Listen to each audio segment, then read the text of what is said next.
চাকরি বাকরি আর ভালো লাগে না, বসের ফ্যান বানানি।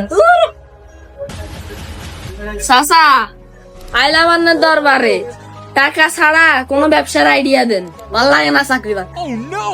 এত জোরে বেগাল আছে কিনলে টিয়া ছাড়া কোনো ব্যবসার আইডিয়া নাই রে। এ কাকা মিশা কথাটা কইলেন না কাকা, আই জানি না আন্নে ব্যাকে কন্নে বুদ্ধি সাগর আর নাই যারে বুদ্ধি দেন লাগবে। আই জানি আন্নে কইতে নারবেন, আন্নে আল্লাহরে ঠাট্টা করেন না কাকা। এই কোন না আর কাছে টিয়া হইছে না, এখন টিয়া ছাড়া একটা বিজনেস করতাম স্যার, আন্নারে দিতে হইবে। হালালিনি একটা মহা মুসিবতে, টিয়া ছাড়া কি ব্যবসা? ব্যবসা একটা আছে, তবে চুরি করতে হইব। তোর কাকা আন্নের কাছে আমি বুদ্ধি আশা করি না, চুরি করলে তো সমাজের মানুষে খারাপ নজরে দেখবে। টিয়া যেহেতু নাই তাহলে ডাকাতি কর। তোর কাকা ডাকাতি করলে হেডটা সমাজের মানুষ আরো খারাপ নজরে দেখবো।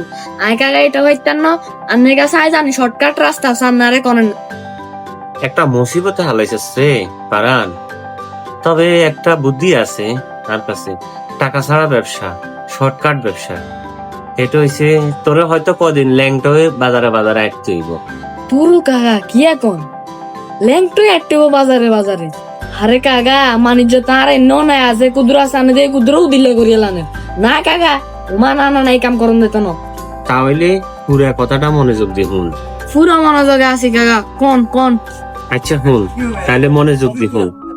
তুই প্রথমে কদিন ল্যাংটা হয়ে বাজারে বাজারে আটবি, হিয়ারে কিরবি, আস্তে আস্তে হোলটা হালটি কতক্ষণ গার মধ্যে বাঁধি লই যাবি। বাঁধি লই যাই বট গাছ আছে না, বট গাছ তলে যাই কদিন মনে করো এনে থাকবি। আনার পরে মনে করো তোরে দেখবি যে মানুষ আশেপাশে তো খাবার আনি দিব, দাবার আনি দিব, এটা করে দিব সেটা করে দিব। সবসময় তুই কথা কবি না, হুট করি কথা কবি একগারে। কে কবি? সৃজনশীল কোন কথা কবি, কবি যে আগামী 2 সপ্তাহের ভিতরে তোর মাইয়ার বিয়ে হয়ে গেছে, অথবা কবি যে তোর সামনে ভালো সুসংবাদ আছে। ধরেন এই 2 ধরনের কথা কবি, সপ্তাহের ভিতরে 2 কথা কবি, দেখবি যে তোর কথা কিন্তু কামে লাগে যে। তো কামে লাগিলে গেলে কি হবে তিরবিনি, খুব ইন্টারেস্টিং বিষয় আছে। কামে লাগে জানা হবে মানুষ তো বোকা ছোটা পাবলিক বলে, হ্যাঁ তারা কি করবো তোর এবার বিশ্বাস শুরু করে দিব। তখন কিন্তু তোর নাম উঠে যাবো ল্যাংটা বাবা, ঠিক আছে? তো ল্যাংটা বাবা ওইখানে ধরে কি হবি, তুই মনে করো আস্তে আস্তে মনে করো এবার গাতলে আমানত আইনে শুরু হইব, মোরগ আইবো, খাসি আইবো, বেড়া আইবো, ঠিক আছে? তখন কি করবি, যখন দেখবি যে আইনি শুরু হয়ে গেছে, তখন দেখবি যে তোর লোকে এনে লোকের অভাব হইতো না, মেলা মানুষ হয়ে যাবে। মেলা মানুষ হওয়ার পরে তখন এবার তো তোর আলিশান দিন শুরু হয়ে গেছে, কারণ তুই তখন ল্যাংটা বাবা, তোর মাজার হয়ে যাবো। মাজার কেন দেবো হন, প্রথমত হইব কি, তুই যতদিন থাকবি ততদিন তুই ল্যাংটা বাবা খাই যাবি। হ্যার পরের প্রজন্ম হলে আরো সুন্দর, যখন তোর কবরস্থানে কবর দিব না, তখন দেখবি হিয়েনে আরেকটা সুন্দর কেরামতি আছে।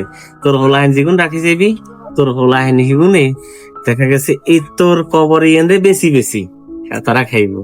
কথা বুঝেছি, খুবই ইন্টারেস্টিং বিষয়, এটার মতন কম দাম আর কিছু নেই। কথা বুঝছস? আরে কাকা আন্নের কাছে আইছিলাম বুদ্ধি লাই, আন্নে তো দে আর চোখ বন্ধ করে যার নামের আগুনে ঠেলি হালাই দেনের। মাজার পূজা করন যেন হারাম এটাই বালা করিয়ে জানি। আর আই কিন করতেন না, এই দুনিয়াতে তো একটা শাস্তি হামু ল্যাংটা বাবা, উঁচে যাইলে তার হে ল্যাংটা করে যার নামের আগুনে উড়বো। সুতরাং এক কথা কি কাকা, আমি মানুষের লোক বন্ডামি কন্ডামি করতেন না, এসব হারাম পথায় চলতেন না। আয় যে কাকা, সুতরাং এক কথাই শেষ, আল্লাহ হাফেজ। আর আইতেন না বাবা, আনের বুদ্ধি জানার দরকার নেই, আনের বুদ্ধি আনের ফকেটের ভিতরে পরে চা খাই না দরকার নেই যে। খাওয়াটা খাই মিয়া।